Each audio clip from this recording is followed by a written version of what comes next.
புத்தகங்கள் வாசிக்கிறதுனுடைய தன்மை அது குறைய என்ன ஆகுதுன்னா, டெப்த் இல்ல, நாலேஜ் வந்து இப்ப நமக்கே வந்து நம்மளே வந்து ஒரு 10 வருஷத்துக்கு முன்னாடி படிச்ச வேகத்துக்கும் தேடி எடுத்ததுக்கும் இன்னைக்கு நம்ம படிக்கிறதுக்குமே வந்து மாறி போச்சு. 4 டைட்டில்ஸ் வாங்கிட்டு அந்த புக்கு படிக்கிறத விட அந்த பிளப் படிக்கிறோம், இல்ல அந்த புக்கை பத்தி ஆன்லைன்ல என்ன எழுதியிருக்காங்கன்னு படிக்கிறோம். அந்த அளவுக்கு தான் இருக்கு.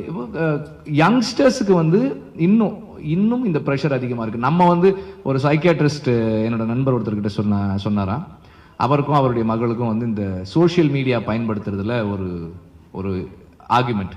அப்ப அவர் சைக்கியாட்ரிஸ்ட் மீட் பண்ணி பேசியிருக்காரு. அப்ப அவர் சொல்லியிருக்காரு, என்ன பிரச்சனை உங்களுக்கு? இல்ல என்னோட டாட்டர் வந்து ரொம்ப டிபெண்ட் ஆயிருக்கா. அதுக்கு அவர் சொன்னாரா, C Anurag, you are a migrant into their world. This is their world. They know how to deal with it. அப்படின்னு சொன்னாராம். அப்ப அந்த நம்பிக்கை இருக்கணும். ஆனால் வந்து என்ன ஆகுது, இப்ப என்னோட பையன் இருக்கான், அவன் வந்து 7 years. அவனுக்கு வந்து சாப்பிடும்போது போன் பார்க்கணும், கேம் ஆடணும், ஒரு அடிக்டிவான ஒரு தன்மை இருக்கு இல்லையா? அதுக்கு நம்மளை பார்த்து தான் வர்றாங்க. நம்மளும் எல்லாரும் போன் பார்த்துக்கிட்டே தான் இருக்கோம். சாப்பிடும்போது போன் பார்க்குறோம், மீட்டிங்ல உட்கார்ந்தாலும் போன் பார்க்குறோம். நமக்கு வந்து அந்த ஆங்ஸ்ட் உருவாயிருச்சு. எல்லாருக்குமே வந்து அந்த ஸ்க்ராலிங் அடிக்ஷன் வந்துருச்சு. என்ன தேடுறோமோ அதை விட்டுட்டு அதுக்கப்புறமும் நம்ம பார்த்துக்கிட்டே இருக்கோம். 5 நிமிஷத்துக்கு ஒரு தடவை யாராவது மெசேஜ் அனுப்பியிருக்காங்களா அப்படின்னு பாக்குறது இருக்குல்ல, அது ஒரு சைலண்ட்ல போனை போட்டோம்னா எடுத்து பாத்துக்கிறோம், யாராவது கால் பண்றாங்களான்னு. அந்த பர்பஸ்க்கே அகைன்ஸ்டா ஒன்று தான் பண்றோம். சைலண்ட்ல போடுறதே என்னன்னா, கால்ஸ் வந்து நம்மளை டிஸ்டர்ப் பண்ணக்கூடாதுன்னா சைலண்ட் போடுறோம். ஆனால் போன் எடுத்து பாக்குறோம், யாராவது கால் பண்ணிருக்காங்களான்னு. ஸோ இந்த அடிக்ஷன், நமக்கு இருக்கிற இந்த டிபெண்டன்ஸ் அண்ட் அடிக்ஷன் குழந்தைகளுக்கு அப்படியே டிரான்ஸ்லேட் ஆகுது. அவர்களுக்கு வாசிக்கிறதுக்கான பொறுமை இல்லை.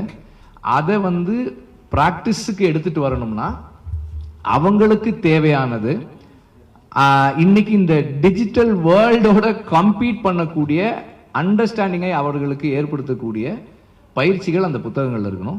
முதல்ல நாம பிள்ளைகள் இருக்கிற அறையில நாம கையில புத்தகங்களோட உட்கார்ந்து வாசிக்கணும். நம்ம வாசிக்கிறது தான் அவங்களுக்கான இன்ஸ்பிரேஷனா இருக்கும். நம்ம சொன்னா அவங்க வாசிக்க மாட்டாங்க. நீ போன் பார்க்காதன்னு சொன்னா கண்டிப்பா அவங்க பார்ப்பாங்க.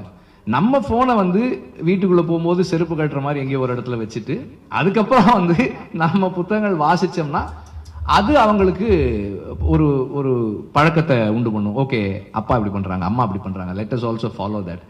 தென் we can start a conversation. நான் வந்து என்னோட பொண்ணுக்கு வந்து ஒரு புக்கு கொடுத்தா, to kill a mockingbird அப்படின்னு சொல்லிட்டு ஒரு புக் கொடுத்துட்டு தென் என்ன படிச்சிருக்க, எவ்வளவு படிச்சிருக்க, what you think about this character, இந்த கேரக்டர் என்ன பண்ணுது அப்படின்னு பேசுறதுக்கு முயற்சி பண்ணிட்டு இருக்கேன். ஸோ இது வந்து ஒரு கொலாபரேட்டிவ் லேர்னிங் ப்ராசஸா இருக்கணும்னு விரும்புறேன்.